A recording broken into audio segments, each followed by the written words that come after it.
اللہ رب العزت نے دنیا میں کم و بیش 1,24,000 پیغمبر بھیجے۔ حضرت آدم علیہ السلام کے بعد جو واضح طور پہ تذکرہ آتا ہے وہ حضرت نوح علیہ السلام کا ہے۔ حضرت نوح علیہ السلام نے دنیا میں آ کے اللہ رب العزت کا پیغام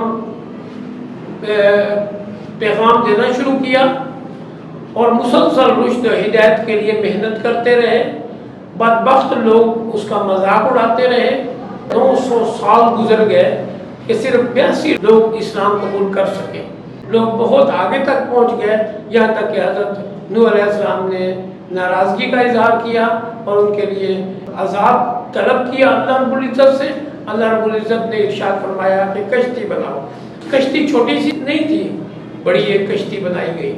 جب کشتی مکمل ہو گئی تو حضرت نوح علیہ السلام نے ارشاد فرمایا اے میرے رب کشتی ہو گئی تیار۔ تو اللہ رب العزت نے ارشاد فرمایا کہ آپ ایسا کرو کہ ہر جاندار کے جوڑے جوڑے اس میں بٹھاؤ۔ مسلمان جو ہو چکے تھے 82، اس میں عورتیں بھی تھیں، مرد بھی تھے۔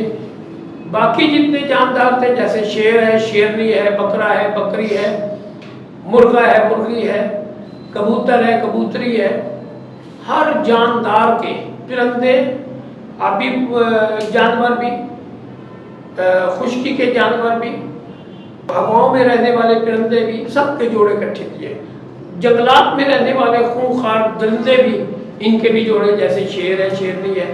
تو ان سب کے جوڑے جب کشتی میں سوار ہو گئے تو پھر حضرت نوح علیہ السلام نے اللہ رب العزت سے عرض کیا یا اللہ سارے جانداروں کے جوڑے میں نے کشتی میں سوار کر دیے ہیں۔ تو پھر اللہ کی طرف سے عذاب کا آغاز ہوا۔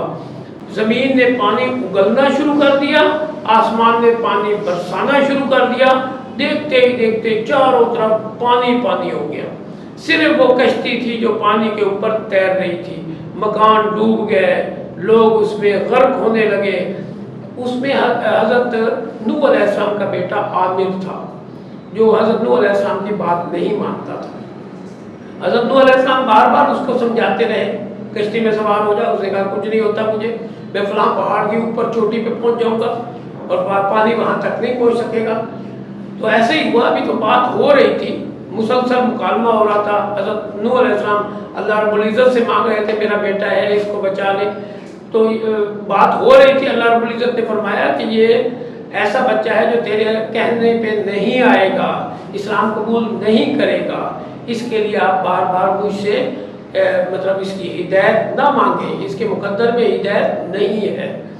ابھی بات ہی ہو رہی تھی کہ ایک لہر آئی، وہ پہاڑ کی چوٹی پہ تھا، پانی چلتے چلتے پہاڑ کی چوٹی کو ٹچ کرنے لگا کہ ابھی بات ہو ہی رہی تھی کہ اس کا پاؤں پھسلا اور ایک لہر آئی۔